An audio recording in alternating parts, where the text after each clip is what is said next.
Raven's Flight by Diane Sylvie.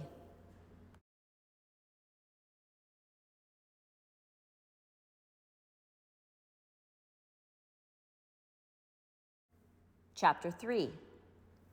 Marcy woke up after a 3-day binge of booze, drugs, and partying. Her head ached. Her eyes were blurry. The chair she had passed out on was damp. She started to get up, but fell back into it. Her head throbbed. She tried to move slowly to keep her body still. Some guy she didn't recognize lay passed out beside her. She raced for the bathroom and knelt in front of the toilet bowl. She knew she would be sick. She knew she was sick. When she pulled herself up off the filthy floor, each tiny movement caused her head to pound excruciatingly. She leaned over the sink and turned the tap on full blast, scooped cold water into her cupped palms and splashed it onto her face and rinsed her mouth, wishing desperately for a toothbrush. She could swear her teeth were starting to rot. She looked into the cracked mirror and a haggard face, dull eyes, and lifeless hair tangled and matted. She ran her trembling fingers through the knots. The stranger in the mirror did the same. "Oh, God," she moaned. "Is this really me? Do I look this bad?"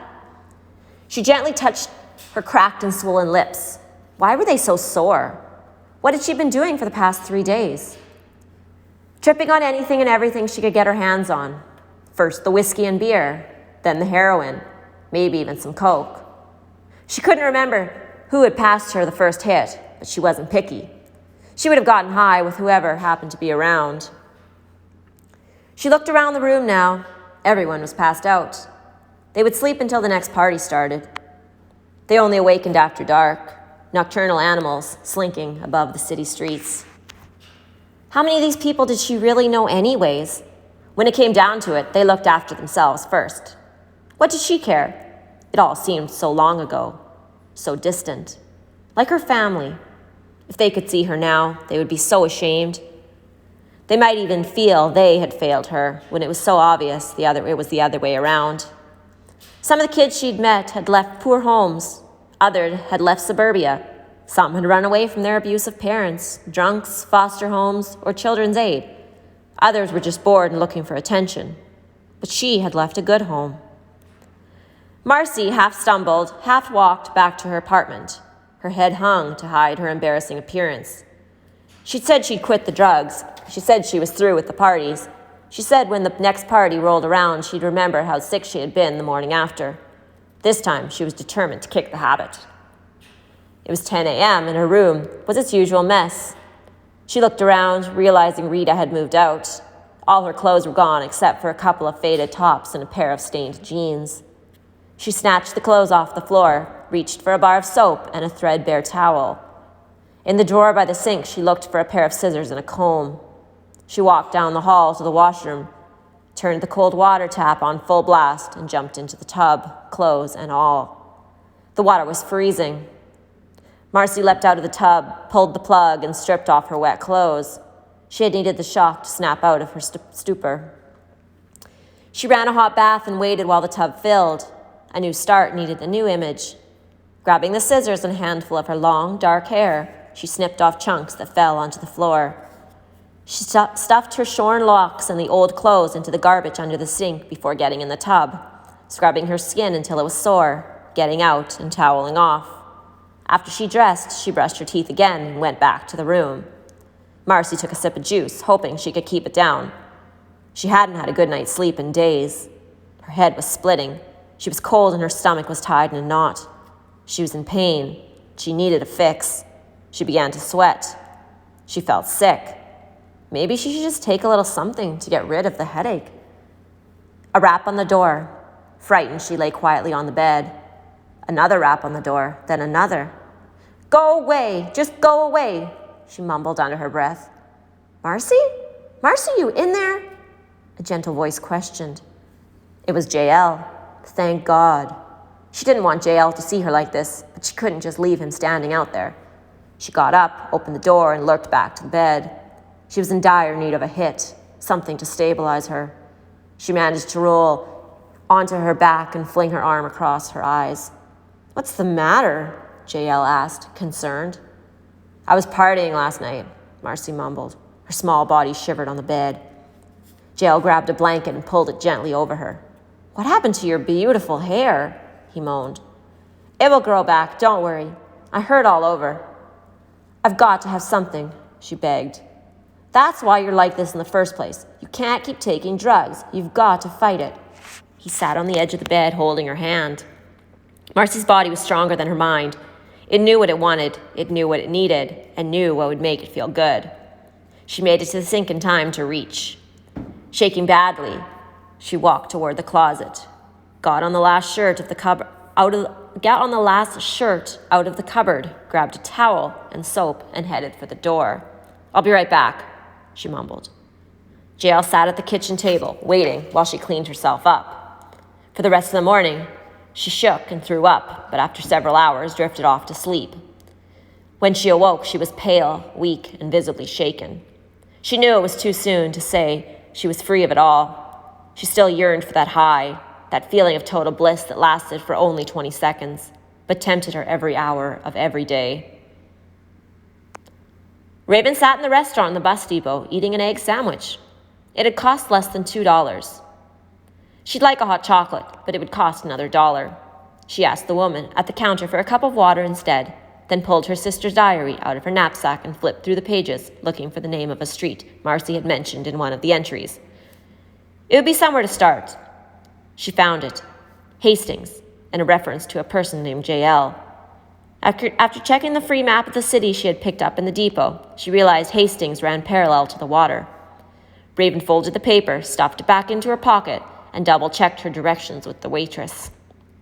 "Hastings and where?" "Hastings in Maine," Raven replied hopefully.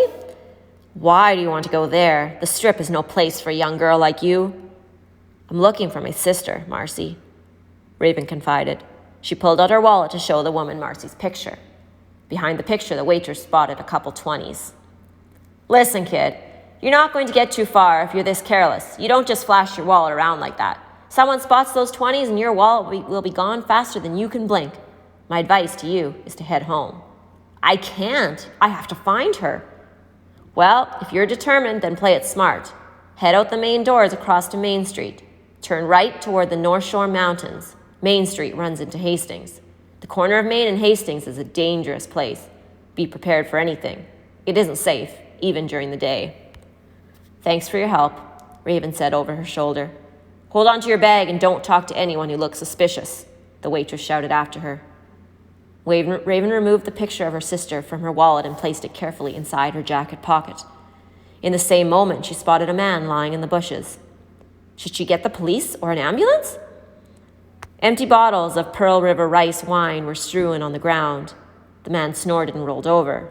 He was alive, but barely.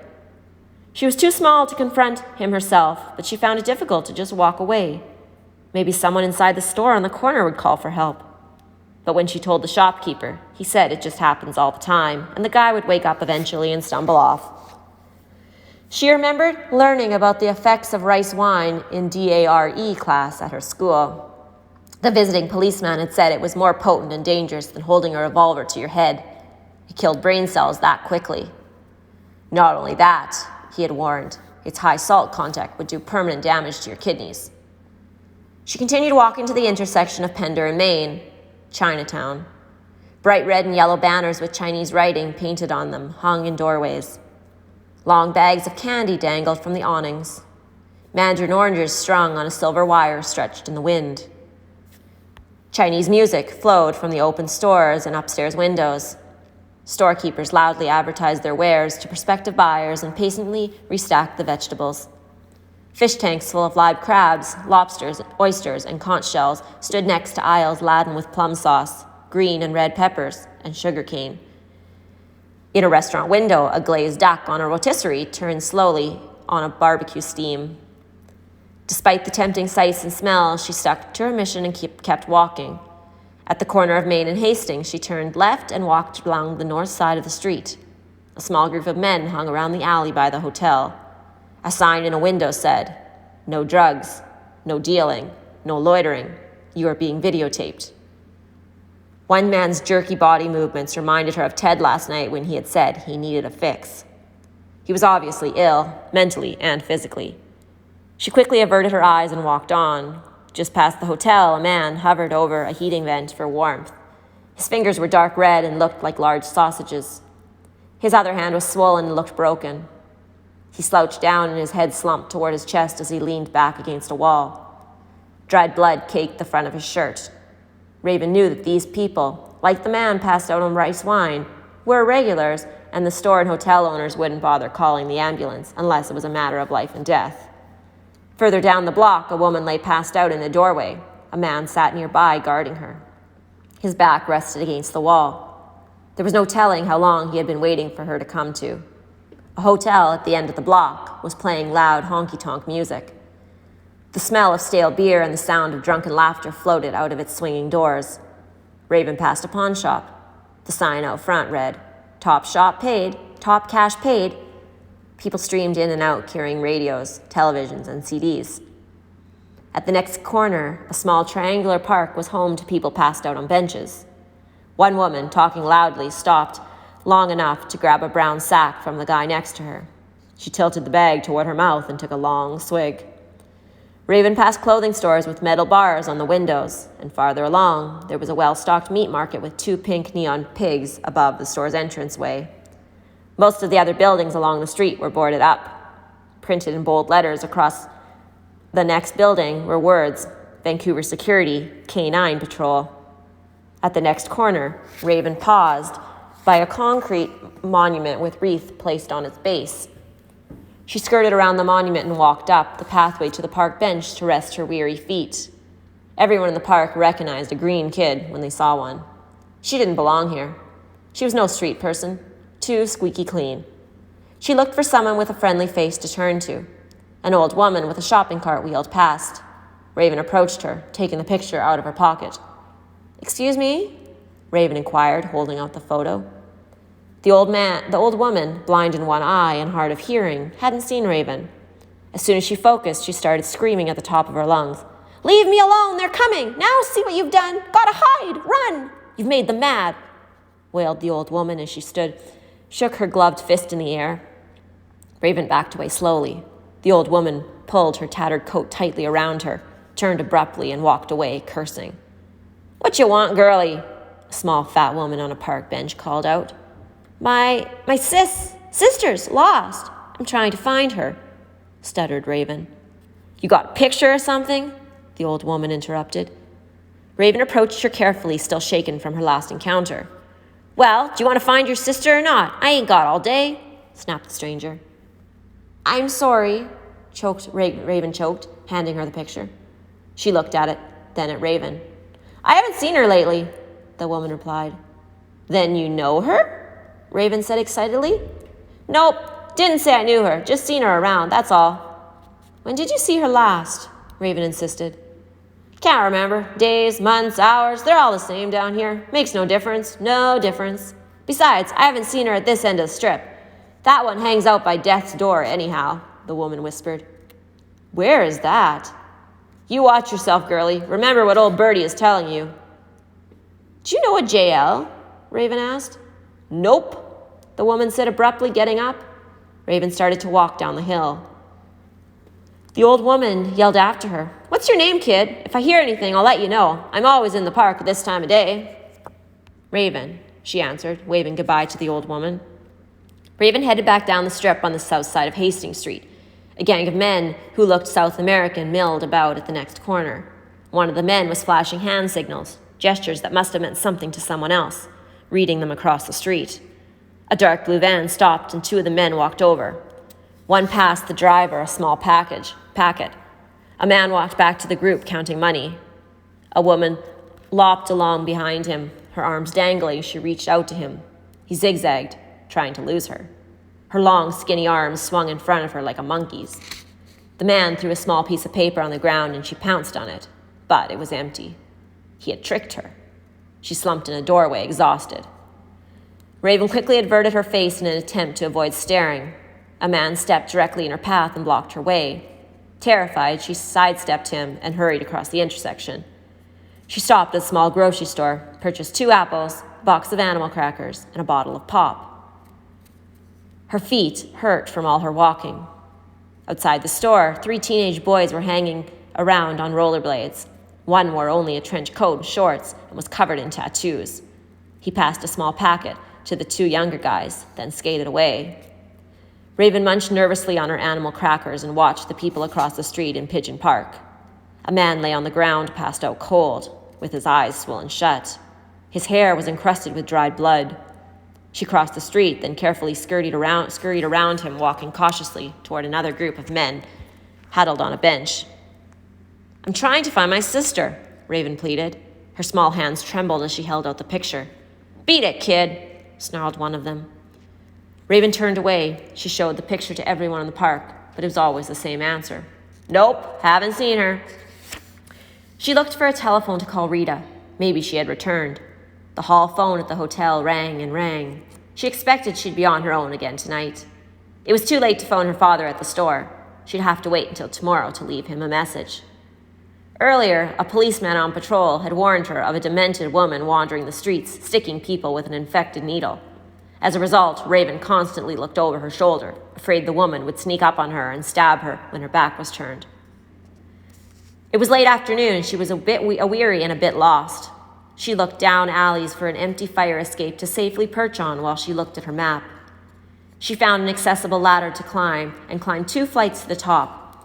She made herself comfortable, propping her knapsack under her head for a pillow, then took the map from her pocket. Suddenly, she heard voices below her. She would be undetected as long as she didn't make any sudden noises or movements.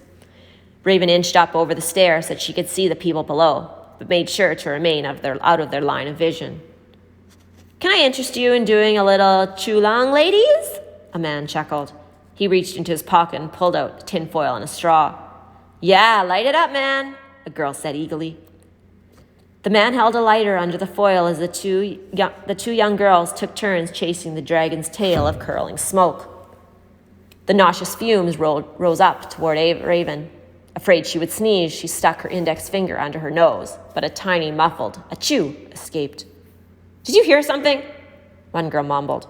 "Nah, it's just the wind. Time to get back to work. You've only been out there for 6 hours, half a day. Yet, you still haven't earned your keep. See you back here in a couple of hours. Be sure to make it worth my while," the man ordered. The trio split up, the girls going in one direction, the man in the other. Raven huddled on the fire escape until she was sure they were not coming back. A cold wind had picked up, chilling her through and through. It carried the scent of urine-drenched alley up to her nostrils. She grabbed the knapsack and walked along Jackson Street. According to the map, this was the way to Oppenheimer Park, a place her sister had mentioned in her diary. Raven walked until she came to a sign that indicated she was in the right place. She sat on a bench and watched people coming and going. No one appeared to have anywhere to go. Raven decided to survey the passerby about her sister. She showed the picture to an elderly woman who passed it to an old man seated beside her. "Ralph, you remember this girl?" the woman said loudly. "Yeah, she was working for some Lonnie guy last time I heard," he said, nodding his head. "If you don't want to end up dead, stay far away from him. You'll find him and his junkies hanging around the Balmoral Hotel most nights," he wheezed. "Where's Balmoral?" "Close to death's door, the gateway, the entrance into the pit," he coughed. "How can I find it?" "You don't find it, it finds you. Some are foolish enough to hang around, shooting up. Others take the easy way out, commit suicide. They skydive off the roof of the hotel." The old woman told the man to leave Raven alone. He was just scaring her. Raven headed out of the park past a man who was passed out with his head propped against a tree trunk. As she neared him, an unpleasant odor floated toward her, and she saw he was covered in open sores. He obviously needed more help than she could offer. She felt helpless on these streets. How could they just survive out there? Who did take care of them?